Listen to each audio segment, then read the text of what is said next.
Welcome to Jung at Harp.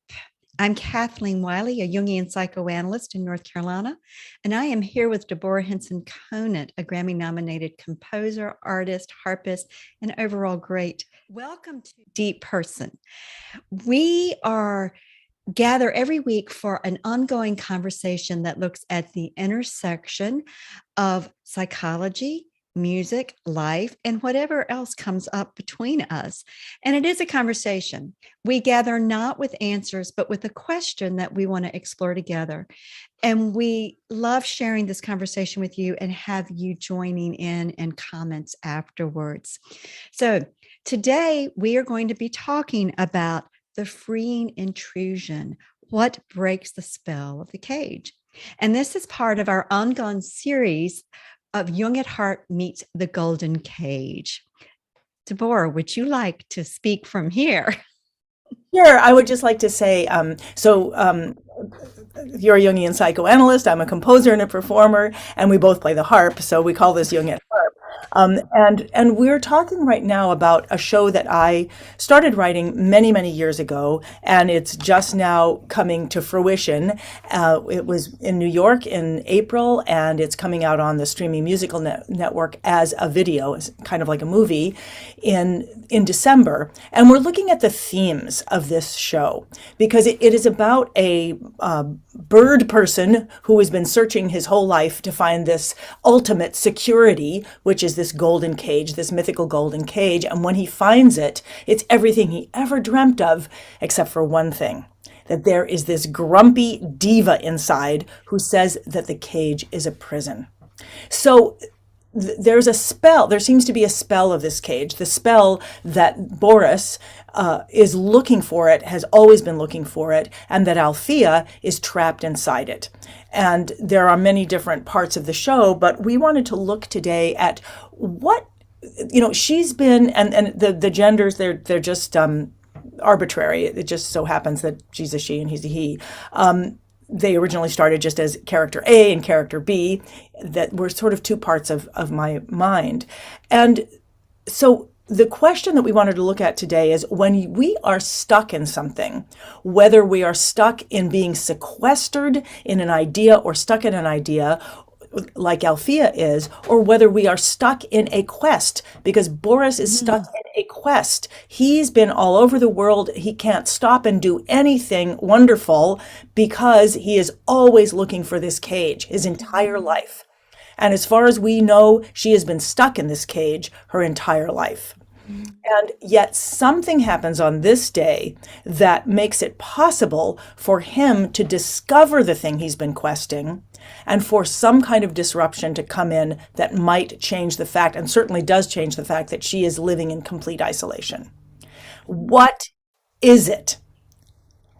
And this is I mean, yes, I wrote this as a fable, but it also parallels my life. So when I ask these questions, I really want to know the answer because I want to know what can disrupt, because I am living both those things, a quest that keeps me from connecting to people and a sequestering that keeps me in isolation. Both those things. In Jungian psychology, we are always looking for the opposites. And in a way, Boris and Althea are the opposites. We have one that's locked into a cage, one place where she just ruminates over and over and over again, having the same experience day in and day out and day in and day out. That sounding familiar to anybody? And then there's Boris, who's the seeker who's flying all over the world and looking for something that matters. All these other great experiences he has does not seem to matter. There's something he's seeking to satisfy, that urge in himself. So we've got these two opposites. And the first opposites we encounter in our own psyche is our conscious self and our unconscious. We have our ego, we have our plan for the day, and then the mystery we are has a plan for the day, and the larger mystery we're a part of. And so in some ways, we could talk about these two characters as an unconscious attitude and a conscious attitude. But we might also talk about them as two warring or opposing conscious attitude. One part of us wants to be the seeker and find this beautiful thing, and this other part of us already knows it's a trap and we're caught in it and can't get out. And there's no communication between the two. And what breaks the spell is when there's a communication between the two and a third attitude, a third option emerges that neither has seen. Wow. Okay. Yes. Very interesting. Because the third option that does appear here, I mean, is that in fact, he becomes trapped and she becomes the catalyst for his freedom. And again, I just want to be very clear, this is completely arbitrary. When we auditioned completely open for men and women, and it just so happened that it ended up being one of each, but it does make it easier to talk about. Wow, okay, so that third option comes in, that it would not be possible, does not exist without the other two, right? That's right. The third, in Jungian psychology, there's a principle called the transcendent function, where Jung says that there is an organic, innate process whereby when we can consciously hold the tension of the opposites, a uniting third will emerge. The first uniting third, the true uniting third, is the moment at which Althea comes out of the cage and realizes she wants to fly. And she flies. Boris has to push her, but she wants to fly and she flies. That's the third. Boris is then in the cage, and it's this beautiful thing he always imagined. There's the third. But in alchemy, there's a principle where they talk about, in the process of becoming whole and integrating all aspects of ourselves, there are lesser conjunctios that ultimately lead to the greater conjunctio. What's a conjunctio? A conjunctio is a union of the opposites. So in this case, we see that this beautiful third emerges. Althea gets to fly. Boris experiences the golden cage, but it only is fleeting for Boris. It's not a greater conjunctio. He doesn't really find himself. He gets trapped. It's like as soon as he's got the golden cage, here's the opposite of it. He wants to hang on to it. He doesn't want anyone else in there with him. And so he isolates himself. And the principle is that it takes a series of lesser conjunctios in order for the greater conjunctio to happen. The greater conjunctio really being where we consciously live in relationship to the unknown we are all the time. It's like we have this ability that instead of getting trapped, we say we may touch on something, but we stay in the fluidity of life instead of getting fixed in a particular attitude or place or way of moving or habit pattern. You know, I just realized something as you were talking. I just realized that actually Boris, so just for everybody, I mean, not to give it away, but Boris is stuck outside the cage and then he's stuck inside the cage. And what I realized is he actually never changes until the very end. He is stuck searching and being outside, searching and being outside, not being, and then immediately is searching about that he's stuck inside. Right. So he only changes position, but does not change. He does not transform. And it's really interesting because the show appears to be about him just because he's the one in action. And yet it is the other character who appears, you know, she dramatizes being helpless.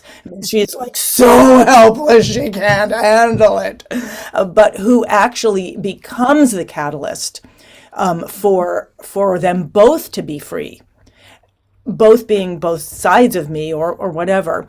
I want to learn more about conjunctios sometime.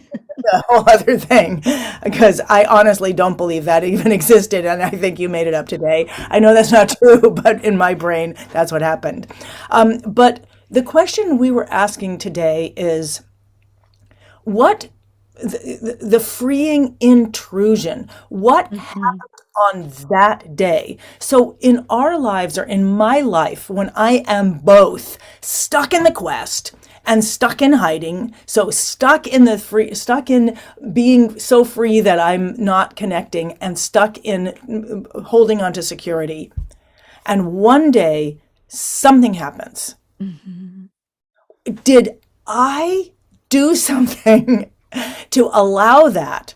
Does Ah. Althea do something to allow the freeing intrusion to show up? Same thing for Boris. His whole life he's been Mhm. searching, can't find, can't find, can't find, can't find. One day he stumbles on it. What did he do? Or is that like, No, that's a great question. Um, I think it's a paradox because neither one of them caused it to happen, nor can we cause a transformation in our life to happen. But we can make choices that are akin to gardening that facilitate something new growing. And in the play, a feather, one of Boris's feathers, floats into Althea's cage, and she picks it up and notices it. And it is so true in our own psychic development in life when we're on a narrow-minded track, got tunnel vision. If something floats in different and we pick it up, we look at it, we hear it, we engage with it, we wonder about it, that's an opening for something different to begin to come in. and um, that's interesting. I hadn't thought about that feather for a while. What happens immediately when so Boris has been flying all over. He comes, he falls asleep. I'll go back to him in a second, but he actually speaks to this feather. He drops it. It falls into her cage. When she picks it up, because it is a different color, pretty much everything in her cage is sort of white and like bones or something. And this feather is brilliant red. And she picks it up, and she's both disappointed that it's just a feather. But the immediate thing that happens is she says, I used to dream.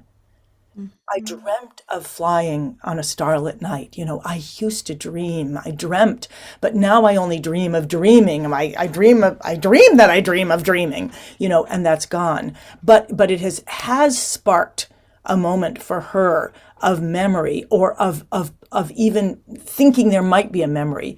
What's interesting to him is the feather falls out, and he grasps it and says, "Wait a second, you can't leave now. It could be around the corner." I mean, he kind of gives the feather a pep talk and then says, "Forget it. Maybe you can find it. I can't find the cage."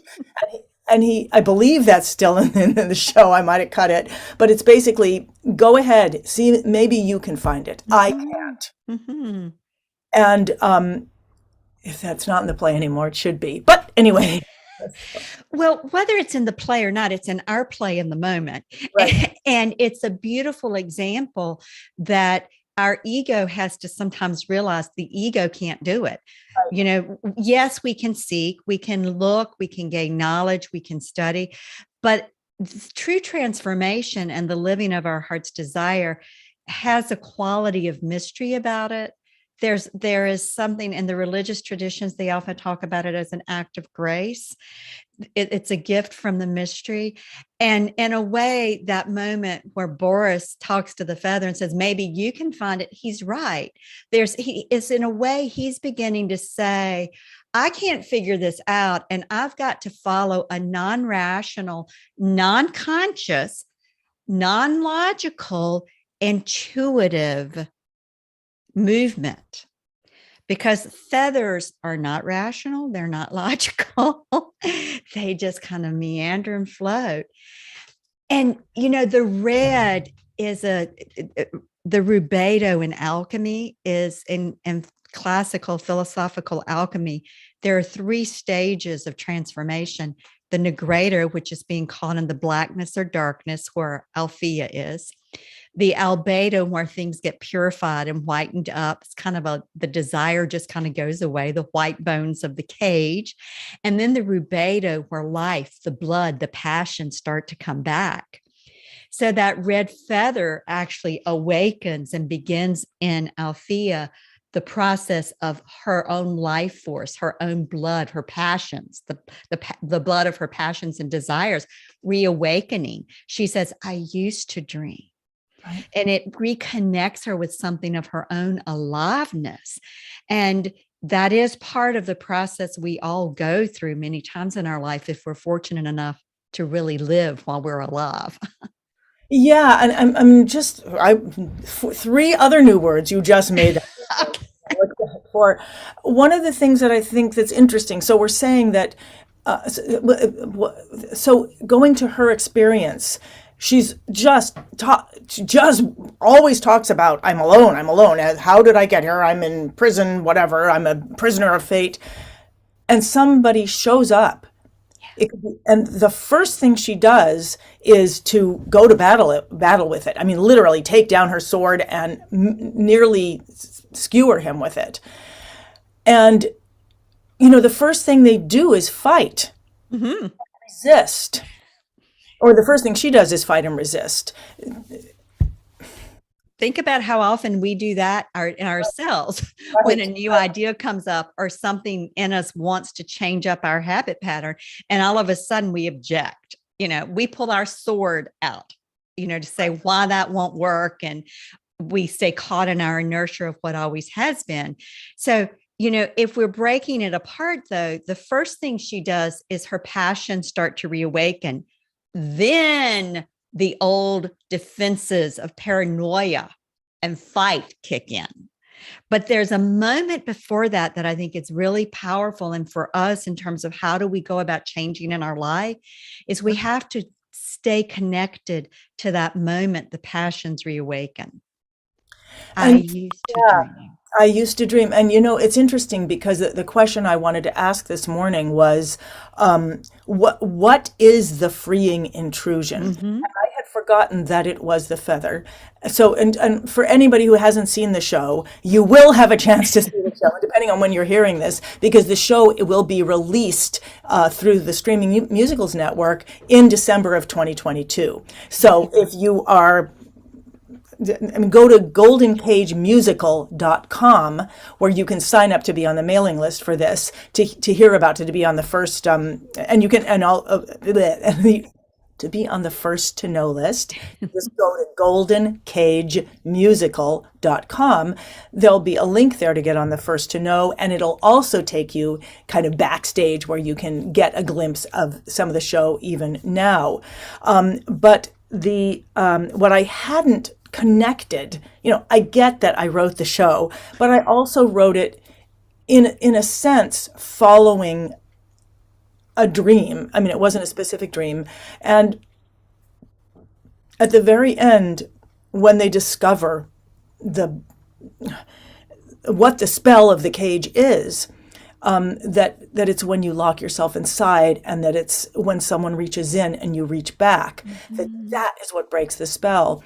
Now you're reminding me that gets seen as a prefiguration. I didn't even realize this, that there's a hint of it right in the beginning. And what this means for our lives is that something as simple as something that floats into our lives as potentially a piece of garbage or a piece of we don't know what, that when we pick it up, when we allow ourselves to dream,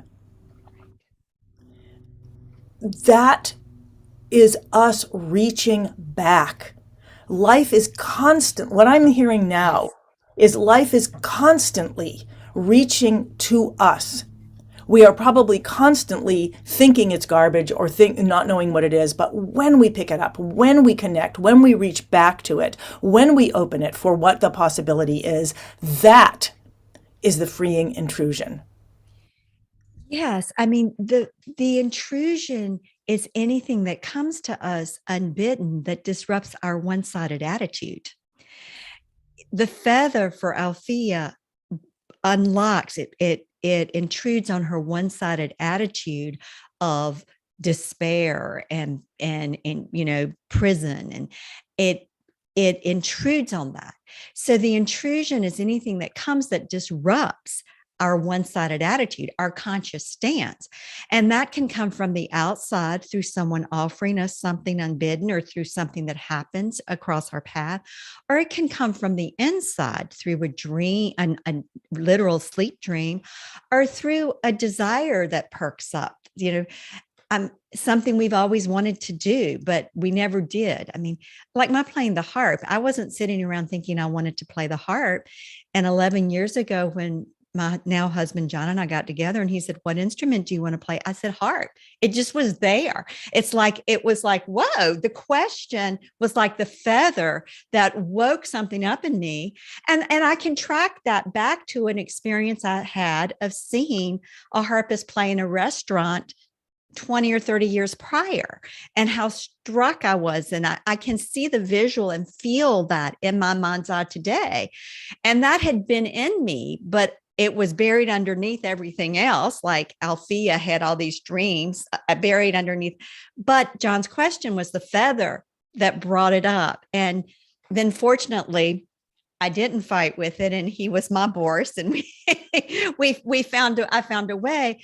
So it is something that comes up in us unbidden, and that can and often does get triggered by someone in the outside world, or some situation in the outside world.